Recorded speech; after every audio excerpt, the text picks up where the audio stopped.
Hello everyone. कैसे हैं आप सभी। आशा करता हूँ आपकी प्रीलिम्स की तैयारी जो जोरदार चल रही होगी। करंट अफेयर्स की आज हमारी 5वीं क्लास है। इससे पहले हमने 4 क्लासेस में बहुत सारे इश्यूज को कवर कर लिया है। आज हम शुरू करते हैं। आज जो हमारा मेन फोकस रहेगा वो रहेगा केंद्र एवं राज्यों के राजकोषीय नीतियों से संबंधित विषय, जो कि जो भी केंद्र और राज्यों के राजकोषीय नीतियों से संबंधित जो भी विषय होंगे वो आज के टॉपिक में शामिल किए जाएंगे। कुछ टॉपिक मैं बता देता हूँ आपको। ये है state finance report, special assistant scheme for states, RBI Sudhir Srivastava committee on WMA, ways and means allowance, Sudarshan Sen committee on ARC, और लास्ट टॉपिक होगा प्रीपेक इंसॉल्वेंसी। ये कुछ आज के टॉपिक है सारे जो हम कवर करेंगे। तो आइए शुरू करते हैं। फर्स्ट टॉपिक जो है status of state finance report. कौन निकालता है इसको? आरबीआई निकालता है। स्टेटस ऑफ फाइनेंस रिपोर्ट कौन निकालता है? RBI RBI RBI. इन छोटी छोटी बातों को याद करना जरूरी होता है, क्योंकि फर्स्ट स्टेटमेंट ही किसी भी रिपोर्ट के बारे में यही आता है कि उसको निकालता क्या है, कौन निकालता है उसको। उसके बाद में आगे की चीज़ें पूछी जाती है उसके अंदर। तो हम इस रिपोर्ट के अंदर कुछ मुख्य बिंदुओं को देखते हैं। इस रिपोर्ट के अंदर विभिन्न राज्यों के वित्तीय स्थिति का अध्ययन किया जाता है। राज्यों का ग्रॉस फिस्कल डेफिसिट, सकल राजकोषीय घाटा, घटकर 3.7% तक आ जाएगा। ये रिपोर्ट की कुछ बिंदु थे। स्थानीय निकायों में सुधार किया जाए। राज्यों का ऋण GDP ratio, debt GDP ratio 33% तक पहुंच जाएगा 2025-26 तक। मल्टीप्लायर इफेक्ट का प्रभाव जरूरी होता है। सेस सरचार्ज का राज्यों को कोई फायदा नहीं मिल रहा है। जीएसटी कंपनसेशन सेस अपर्याप्त है राज्यों को राजस्व भरपाई हेतु। आपको पता ही होगा कि जो जीएसटी के अंदर कंपनसेशन सेस दिया जाता है राज्यों को, उसके बारे में इसमें बातचीत की जा रही है कि किसमें बातचीत की जा रही है, इस रिपोर्ट के अंदर बातचीत की जा रही है। Status of state finance report के अंतर्गत इसमें बातचीत की जा रही है कि जो जीएसटी कंपनसेशन जो दिया जाता है केंद्र सरकार द्वारा राज्यों को, वो अपर्याप्त है। ठीक है। इसी रिपोर्ट के अंदर एक इम्पोर्टेंट टर्म आई है, इन्वर्टेड ड्यूटी स्ट्रक्चर। इसके बारे में हम देखते हैं क्या होता है। यह वह स्थिति होती है जब कच्चे माल पर लगने वाला जीएसटी जब अंतिम उत्पाद पर लगने वाले जीएसटी से अधिक होता है। मैं इसको इंटरनेशनल स्थिति पे समझाता हूँ। ये डब्ल्यूटीओ का भी एक बहुत ही फेवरेट टॉपिक है। सेम टू सेम उसी तरह का एक और शब्द होता है काउंटर वेलिंग ड्यूटी, सीवीडी। उसी तरह का ये भी है इन्वर्टेड ड्यूटी स्ट्रक्चर। इसको समझने से पहले मैं छोटी सी टर्म आपको बताता हूँ। ये सीवीडी वाली काउंटर वेलिंग ड्यूटी, डब्ल्यूटीओ का टर्म है ये काउंटर वेलिंग ड्यूटी। तो होता क्या है इसके अंदर, कोई देश है, कोई कंट्री है, कोई कोई देश है, इसके अंदर ना एक तरह का टैक्स लगा दिया जाता है। किस पर? एक तो आता है आपका कच्चा माल, रॉ मटेरियल। आप समझना एकदम अच्छे से, एकदम क्लियर हो जाएगा आपको। एक आता है रॉ मटेरियल किसी भी देश में। मान लिया कि जो मोबाइल फोन बनते हैं उसका रॉ मटेरियल आता है। रॉ मटेरियल के लिए देश लगाता है 15% का टैक्स, और फोन जो आता है फिनिश्ड गुड उसके ऊपर लगाता है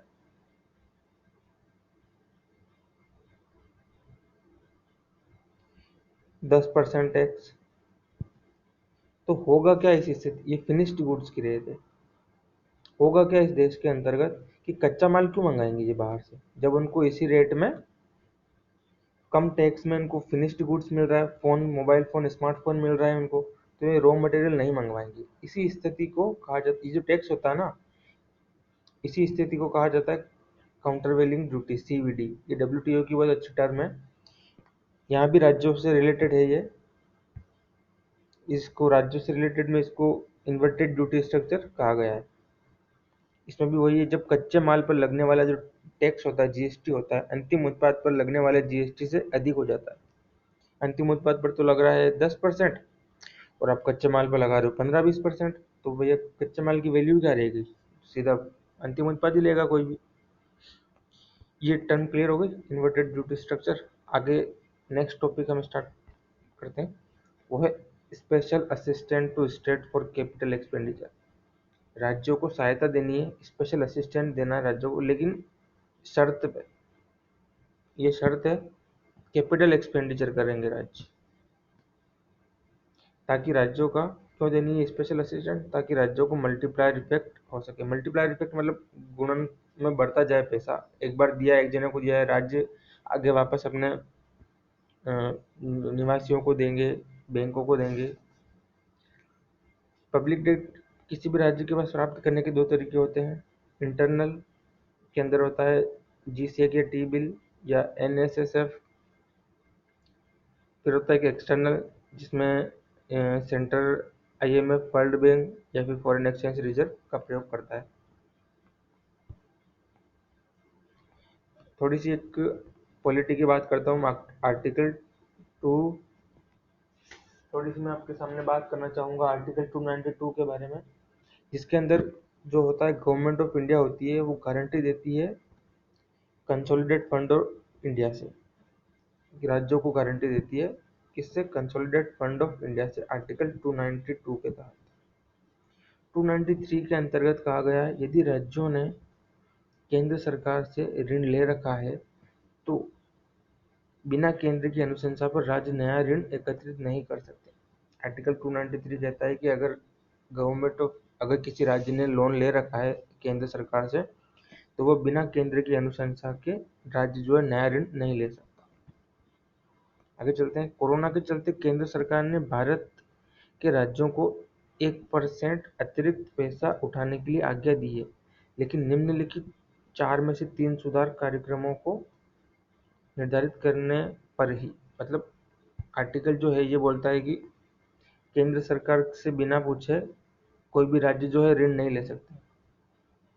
तो कोरोना के चलते बहुत सारी मुश्किल हुई देशों को, तो गवर्नमेंट ऑफ इंडिया ने उनको 1% मार्केट से लोन लेने की इजाज़त दी। उनको परमिशन दिया है कि आप 1% एक्स्ट्रा लोन ले सकते हैं।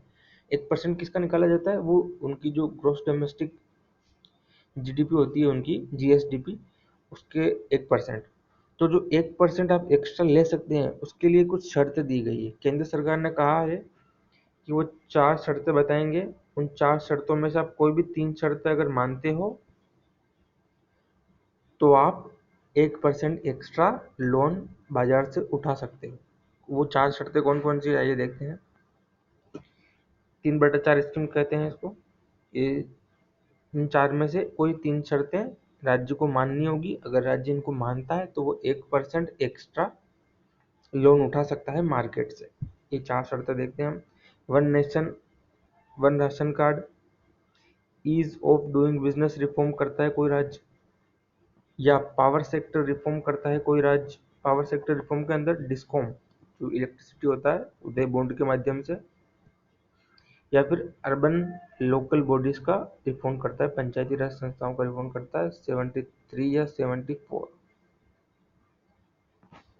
इन चारों में से अगर कोई भी राज्य 3 बातों को मानता है, तो वो 1% एक्स्ट्रा लोन मार्केट से ले सकता है। किस स्कीम के तहत? जो भी हमने ऊपर देखी, special assistance to state for capital expenditure. ये टॉपिक भी क्लियर हो गया होगा।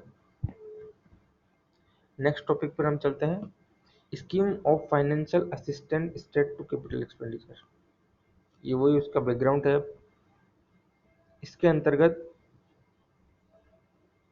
क्या होता है, जो नॉर्थ ईस्ट स्टेट है, या जो पहाड़ी राज्य हैं, नॉर्थ ईस्ट स्टेट या पहाड़ी राज्य हैं, वो 2600 करोड़ उनको डायरेक्ट मिल जाएगा केंद्र सरकार से। जो 74 करोड़ अदर स्टेट्स के लिए रखे गए हैं, 7400 crore proportional division of GDP में, और 5000 करोड़ स्टेट्स को, राज्यों को तब वितरित की जाएगी जब वे सार्वजनिक इकाइयों का विनिवेश करेंगे। डिसइन्वेस्टमेंट, अगर राज्य डिसइन्वेस्टमेंट करता है तो आइए 5000 करोड़ में से आपको जो चाहिए वो ले जाइए। 2600 करोड़ नॉर्थ ईस्ट राज्यों के लिए, 7400 करोड़ रुपए अदर स्टेट के लिए जीडीपी के अनुपात में, और 5000 करोड़ रुपए अगर आप विनिवेश करते हैं राज्यों की संपत्ति को। नेक्स्ट टॉपिक पे आए हैं। नेक्स्ट टॉपिक है Sudhir Srivastava committee on WMA, wages and means allowance. मतलब शॉर्ट टर्म में इसको कहा जा सकता है temporary mismatch. Temporary mismatch, temporary mismatch, ठीक है दोस्तों। शॉर्ट में इसको इतना सा याद रखना, वेजेस एंड मीन्स अलाउंस का मतलब क्या होता है, एडवांस का मतलब। इसके ऊपर एक कमेटी गठित की गई है, सुधीर श्रीवास्तव कमेटी। ध्यान रखना कि सुधीर श्रीवास्तव कमेटी का मेन कार्य क्या है, WMA पर सिफारिश देना। WMA क्या होता है, 90 दिनों के लिए RBI के द्वारा दिया गया कर्जा है, शॉर्ट टर्म के लिए। केंद्र व राज्य सरकार को, केंद्र या राज्य सरकार को RBI देता है कर्जा, और ये रिवर्स रेपो रेट पर दिया जाता है। जो राज्य सरकार होती है, उनकी जो गवर्नमेंट सिक्योरिटीज होती है, उनको कहा जाता है SDL, स्टेट डेवलपमेंट लोन। ध्यान रखने वाली बात है कि SDR जो है वो SLR में काउंट होता है। मैं यहाँ पर आपको बेसिक बिल्कुल भी नहीं बता रहा हूँ कि SLR क्या होता है ये वगैरह, SLR में किन किन चीज़ों को रखते हैं, अपने इकोनॉमी में अच्छे से पढ़ा होगा, करंट अफेयर्स पे ज़्यादा ध्यान दे रहे हैं। SDL जो होता है वो SLR में काउंट होता है, इतना ध्यान रखना है। नेक्स्ट टॉपिक है स्पेशल ड्राइंग फैसिलिटी, SDF। इसको स्पेशल WMA भी कहते हैं। वह राज्य जिन्होंने केंद्र की G-SEC में निवेश किया हुआ है, उनको इस स्कीम के तहत रेपो रेट से 1% कम पर लोन मिलेगा। स्पेशल ड्राइंग फैसिलिटी में इतना ही है, केंद्र सरकार उनको कुछ सहायता करेगी तो वो रेपो रेट से 1% कम होगा। क्यों कम होगा, क्योंकि राज्य ने केंद्र सरकार की जो गवर्नमेंट सिक्योरिटी है उसमें निवेश किया हुआ है। SDF clear. अगला जो टॉपिक है वो कंसोलिडेट सिंकिंग फंड है। ये एक तरह का रिकरिंग डिपॉजिट, ये एक तरह की RD है। होता क्या है, राज्य जो है, स्टेट जो है, अपनी मर्जी के अनुसार इस फंड में कभी भी कुछ भी पैसा डाल सकते हैं। 10%, 1%, कुछ भी आने वाले समय में जोखिमों से बचने के लिए राज्य इस फंड का उपयोग कर सकेंगे। इसमें राज्य अपनी इच्छा से पैसे डालते हैं। इसमें इच्छा से डालते हैं तो ध्यान रखना कि इसमें कोई भी फिक्स नहीं है कि 10%, 5% ही डालना है। इच्छा से कितना भी डाल सकते हैं। एक तरह की RD है, recurring deposit, to repay debt in the future. Future भविष्य के लिए है। डेट रेमिटेंस फंड भी इसको कहा जाता है। अगला टॉपिक मोनेटाइजेशन ऑफ डेफिसिट, राजकोषीय घाटे का मौद्रीकरण। मोनेटाइजेशन ऑफ डेफिसिट, राजकोषीय घाटे का मौद्रीकरण। थोड़े से इसके हम बैकग्राउंड के बारे में देखते हैं।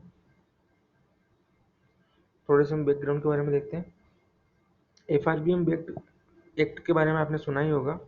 उसके अंदर एक क्लॉज होता है, एस्केप क्लॉज। बताता हूँ मैं इसके बारे में। FRBM का वह प्रावधान जिसमें केंद्र सरकार राजकोषीय घाटे को 0.5% तक समझौता कर सकती है, लेकिन केवल ऐतिहासिक कर सुधारों में, संगठनात्मक सुधारों में, युद्ध की स्थिति में या किसी आर्थिक संकट की स्थिति में। जब केंद्र सरकार अपने राजकोषीय घाटे का निर्धारण करती है, उस घाटे के अंदर 0.5% तक 0.5% तक एडजस्टमेंट किया जा सकता है। किन कंडीशन में किया जा सकता है किसी भी देश द्वारा? केवल ऐतिहासिक कर सुधारों में अगर काम हुआ है तो आप 0.5% तक का कंसेशन ले सकते हो। संगठनात्मक सुधार किया है आपने कोई, या युद्ध की स्थिति में आप 0.5% तक कंसेशन ले सकते हैं, या किसी आर्थिक संकट की स्थिति में।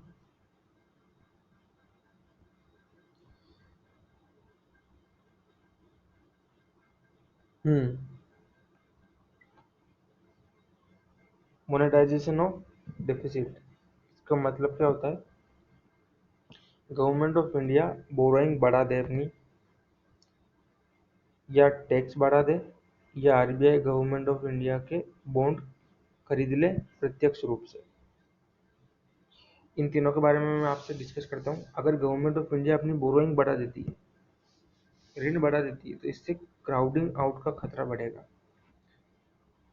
क्राउडिंग आउट क्या होता है?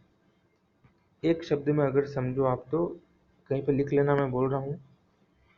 उच्च सरकारी खर्चों के कारण निजी क्षेत्र पर पड़ने वाला नकारात्मक प्रभाव क्राउडिंग आउट कहलाता है। मतलब सरकार जो खर्चा करती है उससे प्राइवेट से प्राइवेट सेक्टर पर जो नकारात्मक प्रभाव पड़ता है उसको क्राउडिंग आउट इफेक्ट कहा जाता है। सरकार टैक्स बढ़ा नहीं सकती, टैक्स बढ़ा देगी तो मार्केट से लिक्विडिटी खत्म हो जाएगी। सरकार आरबीआई जो है उससे डायरेक्ट पैसा ले सकती है, लेकिन उससे पैसा क्यों लेगी डायरेक्ट? इसमें वही है कि करेंसी डेप्रिसिएशन हो जाएगा अगर पैसा ज़्यादा आ जाएगा मार्केट में। फिजिकल डेफिसिट क्या होता है आपको पता ही होगा। Revenue receipt plus NDCR, non डेप्ट कैपिटल रिसिप्ट, इसके अंदर डिसइन्वेस्टमेंट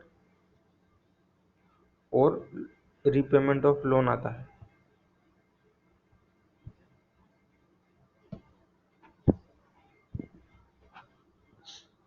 फिजिकल डेफिसिट क्लियर हो गया होगा। रेवेन्यू रिसिप्ट राजस्व प्राप्तियां प्लस एनडीसीआर नॉन डेप्ट capital receipt minus expenses, all expenses. अगला जो टॉपिक है वो है सुदर्शन सेन कमेटी। इस कमेटी का मुख्य उद्देश्य किस लिए है? एआरसी में सुधार, असेट रिकंस्ट्रक्शन कंपनी रिफॉर्म से रिलेटेड है सुदर्शन सेन कमेटी। भारत में सार्फेसी एक्ट के अंतर्गत एआरसी पंजीकृत होती है। इन संस्थाओं के द्वारा सिक्योरिटी रिसिप्ट एसआर जारी की जाती है ताकि एआरसी बैंकों का ऋण चुका सके। सुदर्शन सेन समिति के अनुसार एआरसी कंपनियों को आईबीसी 2016 का फायदा मिलना चाहिए। वह कर्ज जो 2 साल से ज्यादा लंबित है उसे बैंकों को एआरसी को बेचना चाहिए। यदि 66% 2/3% कर्जदाता या बैंक एआरसी के ऑफर को स्वीकार कर लेते हैं तो 60 दिनों के भीतर एनपीए को बेचने की प्रक्रिया पूरी हो जाए। ये कुछ रिकमेंडेशन थी सुदर्शन सेन समिति की। इसमें से सीधा सा अगर क्वेश्चन बनेगा तो यही बनेगा कि सुदर्शन सेन समिति का संबंध किससे है। 4 ऑप्शन में एआरसी सुधार वगैरह मिल जाएंगे आपको, या फिर जो ऑप्शंस बनेंगे वो स्टेटमेंट के रूप में बनेंगे, और इन सारे स्टेटमेंट में से कुछ आपके पास पूछा जा सकता है।